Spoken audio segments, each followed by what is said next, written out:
হাসিনা সরকারের পতনের পর গত শনিবার নিজ এলাকা লুধিয়ারায় ফিরে আসেন কুমিল্লার ১৪ গ্রামের আব্দুল হাই কানু নামে এক আওয়ামী লীগ নেতা। এরপর রবিবার স্থানীয় কয়েকজন তাকে জুতার মালা পরিয়ে এলাকা ছাড়া করে বলে জানা যায়। রবিবার দুপুরে ১৪ গ্রামের কুলিয়ারা সরকারি প্রাথমিক বিদ্যালয়ের সামনে এই ঘটনা ঘটে। এই ঘটনার ভিডিও সামাজিক যোগাযোগ মাধ্যমে ভাইরাল হয়। আব্দুল হাই কানু কেন্দ্রীয় কৃষক লীগের সদস্য ও উপজেলা কৃষক লীগের সাবেক সভাপতি। ভিডিওতে দেখা যায় কয়েকজন মিলে আব্দুল হাই কানুকে জুতার মালা পরিয়ে এলাকা ছেড়ে যেতে বলছেন।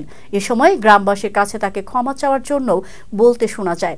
জুতার মালা পরানো ও এলাকা ছাড়ার নির্দেশ দেওয়ার ১ মিনিট ৪৬ সেকেন্ডের একটি ভিডিও ফেসবুকে ভাইরাল হয়।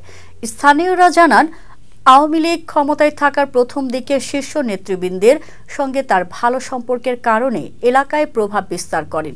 স্থানীয় এক জামায়াত নেতাকে এলাকা ছাড়া করার অভিযোগও রয়েছে তার বিরুদ্ধে।